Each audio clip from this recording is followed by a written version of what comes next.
Hello, everybody, and welcome to this week's On the Fly.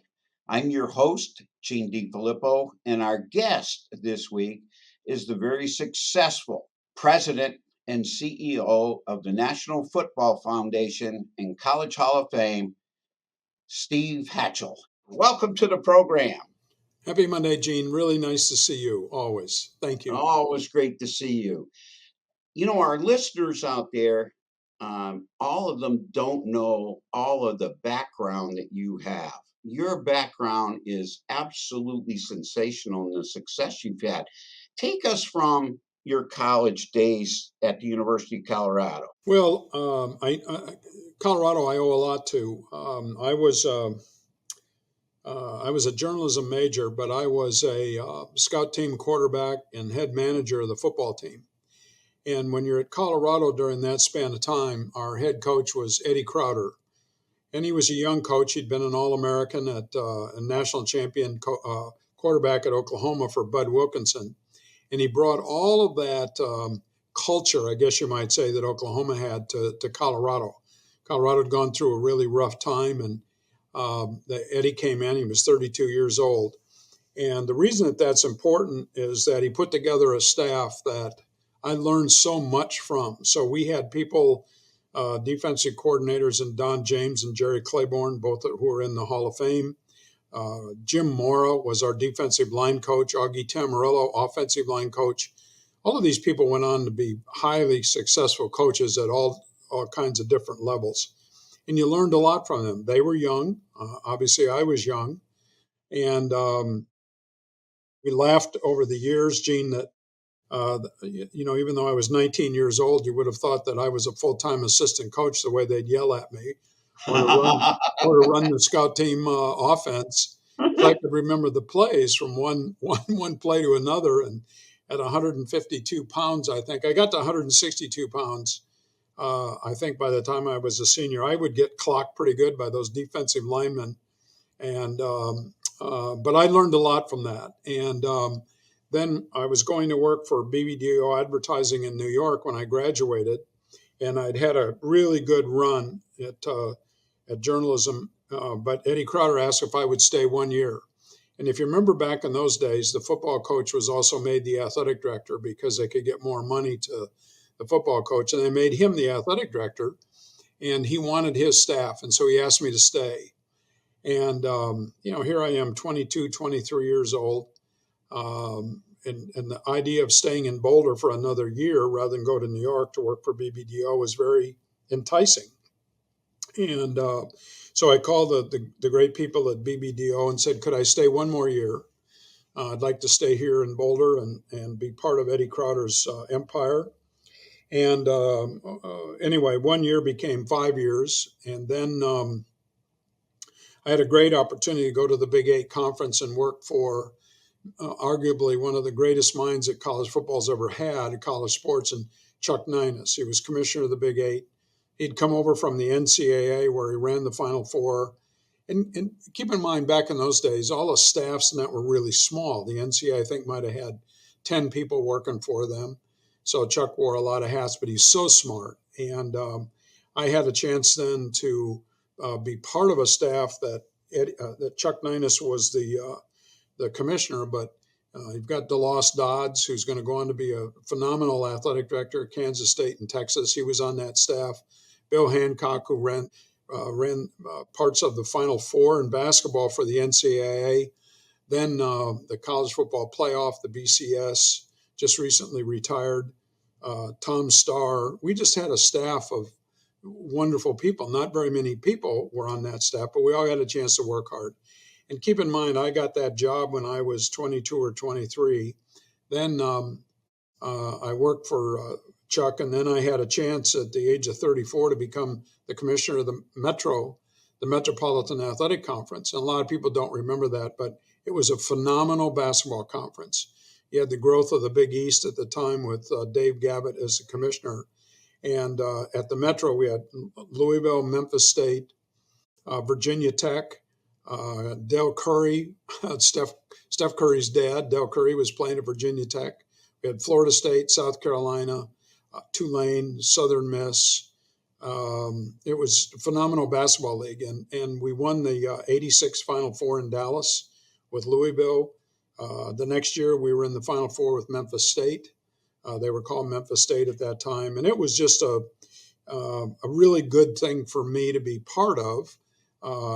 Even though I had a football background, the athletic directors and those wanted me to be part of that show at the Metro. And then after after those 4 years, I was recruited to the Orange Bowl to be the executive director of the Orange Bowl. And the reason that that job was enticing to me was I like big events. I'm an event guy. And the Orange Bowl, I'd known those guys through my close ties at the Big Eight, knew them very well, actually. And the reason that they wanted to hire someone not part of the Orange Bowl family historically, which had been around since the 30s, and they wanted a title sponsor for the parade and for the game and for the tennis tournament. And I'd never been around events that big, and I just found it enticing. And they had a group of people that were board members of the Orange Bowl at that time, which were, if as I reflect back, if I look at all the college presidents and athletic directors and others I worked with, the group of people that they had, they were all self-made men. They were highly successful. They're very powerful. You're talking about people that weren't just vice presidents or president CEOs. These were guys that were creators. They created things in life, and they were highly successful. So I benefited by that. So we put FedEx on as a title sponsor for the game, which was one of the huge early sponsors to come on board. And maybe the biggest one we did is we put Rolex on the Junior Orange Bowl tournament, which is the largest tournament in the world for 16 and 18-year-olds before they go full members of the whole tennis world. So, you know, we had you name the names, and even to this day they played there. It was clay court tournaments, and it was just fantastic. And Rolex is a sponsor that not only have they expanded into all of tennis. If you watch Wimbledon, you watch the U.S. Open, you see Rolex. That was a really, really big sponsor for us that exists to this day. FedEx lasted 18 years, believe it or not, as a title sponsor. And the reason that was important at that time is, you remember, there were independents. Notre Dame was an independent. Penn State was an independent. Florida State was an independent. Miami was an independent. And we always had a very powerful team because of our ties to the Big Eight. We always had a powerful team that would come in from the Big Eight, Nebraska, Oklahoma, even Colorado, when they played Notre Dame those 2 years, etc., when we could pay more. And there weren't 40 bowl games. There were probably only a dozen bowl games back then. And we had to pay more than the Sugar Bowl and the SEC. And we had a wonderful tie with NBC, et cetera. So those 6 years were fantastic for me. We did so many things, mainly because of the leadership of the Orange Bowl. I learned a lot from these guys. And then after those 6 years, I had a chance to become then the commissioner of the Southwest Conference.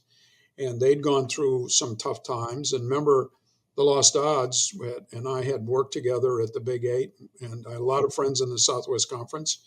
And they'd had some really rough times, and they said, hey, come in here and run the conference. Well, after 7 months, the College Football Association television agreement fell apart. And that meant that every conference was on its own for its television. Well, the Southwest Conference had about 7% of the country in television, which was basically Texas and Arkansas. The Big Eight Conference had roughly 7.5% with those schools. And they'd been talking with each other. And the decision was made then to create the Big 12.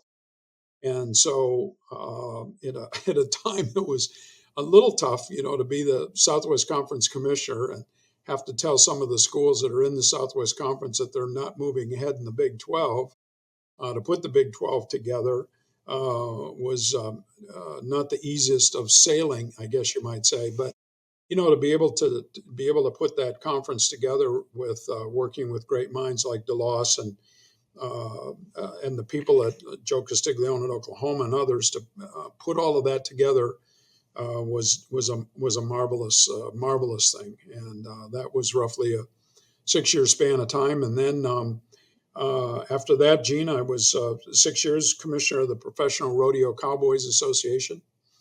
If you don't think the good Lord doesn't look after you all the time, I'm from Colorado, and my folks were still alive at the time. They were elderly, and so I never moved out of Dallas because my boys went to high school here. But we had a little townhouse in Colorado Springs where the PRCA is, and so for 6 years I was commissioner of Pro Rodeo. And the reason that was important was they wanted events, they wanted some changes. So we did a lot with television. We did a rodeo at the 2002 Winter Olympics in Salt Lake City. We did a rodeo for NATO when they brought all 19 countries of NATO at that time to Colorado Springs, which was an interesting story, which there's a lot of really funny parts about that. And we did a rodeo for on Wall Street, put dirt down on right where all the traders go in, and we had 4 events on that. And I was there 6 years, and then got a call from the powers that be at the National Football Foundation and said, "Hey, come be our president and CEO." So for the last 19 years, I've been blessed to have this opportunity and work with marvelous people all around the country like yourself to do all you can for football. We're here to protect the game, promote the game, and make sure that the history of the game is well known and well founded, because those lessons when the game started in 1869 to right now are still the values of the game.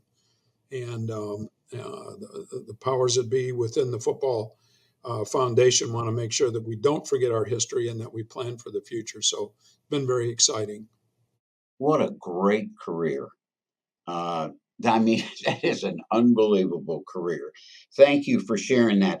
A couple of questions that I want to ask. People forget, young people might forget how good Colorado football was in those days. I mean, when I remember they were third in the country one year, they'd only lost to Oklahoma and Nebraska. Talk about some of those Colorado teams. Well, this was the exciting part when Eddie Crowder took over. They had been on NSA probation, and they were they were they cheated really good at that time, Gene, over a short span of time. They were really good, played in the Orange Bowl, and people forget, there's only back in those days, there's only 7 or 8 bowl games. So you're talking about only 14 teams being able to go to a bowl game at the end of the year. There was no college football playoff. National champion was determined by sports writers and whomever on a vote. So to get into a bowl game was huge, capital H, huge, to get into a bowl game. And with the coaches that we had and their recruiting ability, Jim Mora was a great recruiter. Don James was a great recruiter. Jerry Claiborne was a great recruiter, great coach. Kids gravitated to those guys. So we had really good players. We didn't have as many as Oklahoma and Nebraska had, because they were the alpha dogs, frankly, for the whole country, not just in the Big 8. So if you finish second or third in the Big 8, and you're there all the time with Nebraska and Oklahoma and Missouri, people forget how good Missouri was at that time. Iowa State with Johnny Majors as their coach, they were powerful. And so you always had a chance. We felt that at Colorado, you have a decent season and you're going to go to a bowl game. As evidenced by my senior year, we played Bear Bryant in Alabama in the Liberty Bowl. And literally there were 7 bowl games that year. We had been to a bowl game, played Miami, and Ted Hendricks had beaten them 2 years earlier. Now it's 1969, and we're playing Scott Hunter, quarterback, Bear Bryant, and Alabama, which, frankly, just to be on the same field with Alabama was very, very special. And because of that coaching staff and the players that we had, we crushed Alabama. It was 47-33 was the final score. Still the most points ever scored on Alabama in a bowl game. And it was Bear Bryant. And everybody wants to talk about Bear Bryant getting African Americans to play at Alabama. And they talk about the Sam Cunningham year in 1972 when he played Southern Cal and Sam Cunningham. Well, I think Bear was a lot smarter than that, and he started a lot earlier because we had black kids in our team, really good black kids in our team. And that was in 1969. I think Bear Bryant knew what he was doing the whole time, getting the chance to play against some really good kids. Well, anyway, we had a marvelous run, and then in 1971, uh, Nebraska wins the national championship. They played the game of the century against Oklahoma, and but just full of just stars. Just that both those teams were just unbelievably well coached. Chuck Fairbanks at Oklahoma and Bob Devaney at Nebraska. They were great. And to just tell you how good we were, we went to LSU to open the season with a very sophomore football team in 71. And we beat Tommy Casanova and LSU at LSU. And I would just remind people to go to LSU and play at night when you're not used to that. You're not used to night games. You play at LSU. It is the word. The word is intimidation. You get ready to go onto that field, and you better have it. You better have it together. They might have an average team, but I tell you, you're not going to realize you can beat them until it's halftime. Well, we won that game. We had a sophomore running back named Charlie Davis, and we didn't know how good he was. He got in the game because a big tailback that we had, John Keyworth, broke his leg. We put Charlie Davis in. He rushed for 202 yards. We didn't even know what Wow. Charlie could do, and he rushed for 202 yards. So it still was just really fun. And we went back home, beat a pretty good Wyoming team. Then the next week, we went to Ohio State and beat Woody Hayes and Ohio State at Ohio State. So that set the groundwork for our year. We lost to Nebraska and Oklahoma, but to beat the rest of the Big Eight was a really big deal. And then we played a really good Air Force team. At the end of the year, we always played Air Force. Ben Martin was their coach, and they ran an offense that nobody saw. Back in our day, it was option offense all the time. Big fullbacks, tough running backs, strong offensive linemen. You're going to run the ball 80% of the time. Well, here comes Air Force with a whole different approach with Ben Martin and just offensive play calling that almost defied description. You know, they were running things, Gene, that our defensive coordinators, and thank goodness it was Don James and Jerry Claiborne and others that knew how to run those really good defenses, because they'd split two or three guys out to the side, put a guy in the slot, move a running back up into the slot. And, next thing you know, you got defensive backs having a hell of a time trying to figure out what to do. Well, this one year, we're going to beat Air Force after they had beaten Jim Plunkett and Stanford right before the season. And Air Force was going to go to the Sugar Bowl. So we beat them. And then maybe the toughest game we had in 71 was the University of Houston. And it was in the Astro Bluebonnet Bowl, and which was very cool because it's an indoor stadium, and a lot of people hadn't been able to play in the Astro Bluebonnet Bowl. And Houston had Robert Newhouse, a great running back, Riley Odoms as a tight end. They were great. They weren't in a conference, and they had beaten a lot of good people. Bill Yeoman was their coach. And we are really, really, really fortunate to win that game. Anyway, Nebraska was number one in the country. Oklahoma was number two, and we were number three. And it was just a huge thing. Until Bill McCartney came along, it was probably the highlight in Colorado football, because then Bill McCartney said, here's how we're going to do it. We're just going to be a powerhouse for the whole country. And he got it done at that point. Sure did. It was good. Sure did. Okay, Hatch, you are the president and CEO of the National Football Foundation and College Hall of Fame. What is the mission of the National Football Foundation? So it's historically, and you have to be careful how you do this, but in 1947, General Douglas MacArthur, who had been at Army as a manager on the team, and others, decided that there was a sprinkling that this organization existed.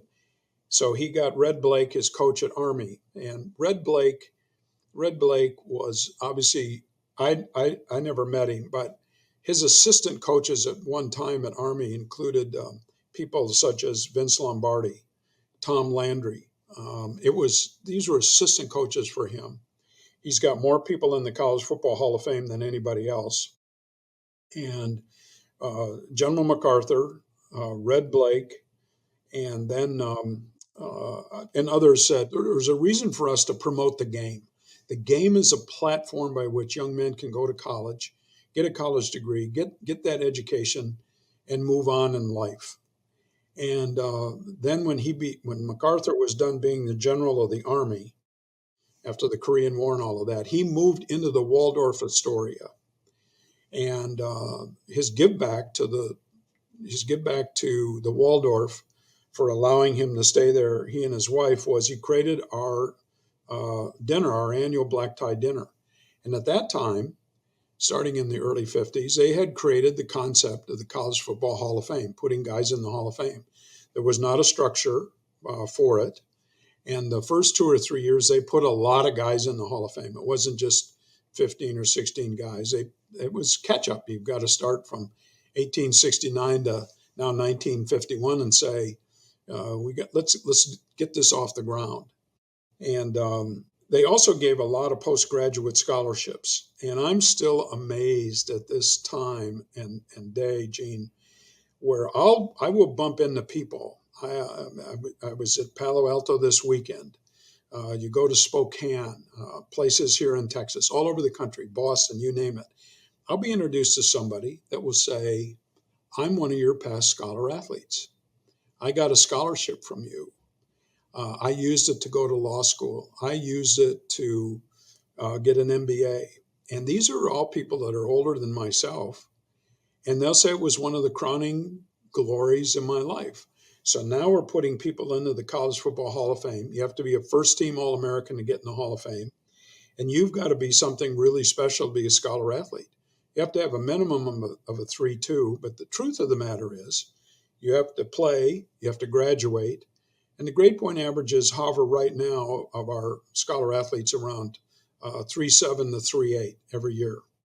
And they come from all divisions. So when people say they're just going to college so that they can get into the pros, we say, slow down a little minute here. We've got examples of guys that are doing it differently, that went to college to get that degree. They're getting that degree.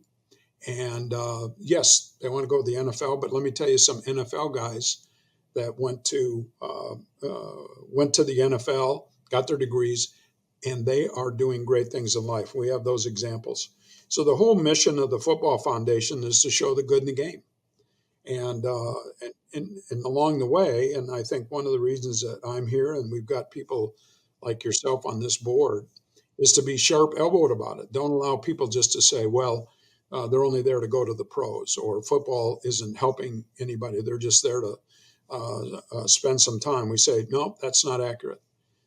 Sure, there's some of that out there, but there is in all facets of life. There's things that don't quite measure up. But we think that with our messaging and what we're doing to talk about the good in the game and using the guys that played the game rather than just coming from us, we use the guys that played the game that would say they are where they are right now because of football. And it's incumbent upon us to highlight this all of the time. And I think that's the basic understanding of what it is that the Football Foundation does. And that's the reason we're able to put a great board of directors together, people like yourself, because the game means a lot to so many people that's what we have to emphasize. Well, Steve, you've mentioned that the mission of the National Football Foundation is to promote amateur football. What are some of the things that you and your staff and the board are doing to promote amateur football? In in a nutshell, the feeling is that, and again, it's reflected if you look at our board of directors. We've got the commissioner of the NFL, 3 NFL owners. We've got people such as Tim Cook, who's the head of Apple, Suzanne Nora Johnson, who's the chair of the board of trustees at Southern Cal and Intuit, Kevin Plank, who created Under Armour. The list goes on, commissioners, athletic directors. The whole idea is to show about the good in the game. And so we are constantly in a position, and we're blessed with just a great staff of people. It's a small staff, but they're not unafraid. They're not incapable of working 24 hours a day to get a lot of things done here because we have a story to tell. So at a high school level, the whole idea is to, and this is a relatively new concept, but we've had a chapter system around the country. We have 121 chapters in 47 states. And for the most part, they've been around since the late 50s. And in its entirety, they work with 500,000 high school football players and 500 high schools that play football. And the whole idea is to show that even at the grassroots level, you can play, you can be a success academically and get ready to go to college. Not necessarily to play football, but you can get a lot out of playing high school football. And we do that in 47 states. These chapters then created what we call a showcase. And the reason the showcase is so brilliant is that after the signing date for the big schools, what the showcase does, and take Houston, for instance, they will invite all of the young men that played high school football in Houston, great coaches, kids that are phenomenally talented, that have been coached over the years, but they're just not Division I players. They're not going to go to those top 50 schools. They're just not quite there, but they can play college football. And keep in mind, there are 776 colleges and universities that play football. So take out the top 50, there's 720 some odd colleges and universities playing football that need players. And so you take all of the schools around the country that aren't Division I now, but they give grant and aids, they give scholarships, Division II, Division III. They'll go to Houston and they'll see this marvelous group of talent, kids with a lot of speed, kids that have been well coached, can play a lot of positions. They sit down over a weekend. They see these kids run around. They bring their grades with them, and we have matchups between schools that otherwise wouldn't be able to get access to these great kids in Houston. And they sign these kids up, kids that didn't know about the schools that are, let's say, in the Midwest, and they have a future. We're in the millions of dollars worth of scholarships now that these kids have activated over the years. And the colleges are better because they've got this marvelous talent. So we run the showcases in Houston, Los Angeles, South Florida, Charlotte, and created one in Ohio. And so the showcases are a very big thing. And the other thing that we're doing right now is recognizing the top scholar athlete high school programs in the country. So we have 37 states that are very active, and they go right to the heart of the schools and say, if you've got great grade point average as a team and you had great success in football, then you're eligible for recognition by the National Football Foundation. And we've had more fun with all of that, just to see how many schools around the country in all these states and what they're doing. We could turn around then and just say, you can be critical of high school football, but we've got a great story to tell. And so those are just some of the things that we do. We work closely with high school associations. Matthew Stein from our staff was with the Texas High School Coaches Association this week. And they are the prototypical aspect of what's good in football. There's over 20,000 members to that. All of the college coaches show up to be there, to be around the Texas High School Coaches Association. And because we're part of that, but because we're in the tent with those people, it spreads out around the country. Because there's some places that can't be as strong as Texas, but they want to be like that. Now they've got a reason to shadow what Texas does and create their own aspect of it. You get better coaches make better kids, and the messaging gets to be really good. So those are some of the things that we do that are very vital and very important to the overall picture of football. That is really great. Well, our time is over for this session of On the Fly. We're going to bring Steve back next week to be our guest on the podcast, where we're going to talk about football by the numbers. We're going to talk about the office being in Dallas and how many other football entities are in the city of Dallas. We're going to talk about what it takes to be a Hall of Fame player and a Hall of Fame coach. We've just got so much to talk about. But Steve, I want to thank you for making time to be with us to share things about the National Football Foundation and the good in the game, because there's so much good in football, and it's people like you who really, really help young people and change lives. And so, on behalf of all of us in college athletics and high school athletics, I want to say thank you to you and your staff for the marvelous job which you continue to do. Well, you're very flattering, and we're the ones that are blessed to have a chance to do this. And this is we feel, Gene, that we're just carrying on a tradition that started in 1947. It's just our turn to promote this and then hand it off to others to do great things into the future too. So thank you. Well, we're out of time for this week's session of On the Fly. I want to thank Steve Hatchell, the very successful president and CEO of the National Football Foundation, for being with us. Next week, Steve is going to be back with us with another podcast, and he's going to talk more about the numbers in football, the good of the game, how you become a Hall of Fame player, how you become a Hall of Fame coach. It's really, really interesting as we get ready to go to football season. Well, I'm your host, Gene DeFilippo. Thanks for your time this time, and we'll see you next time.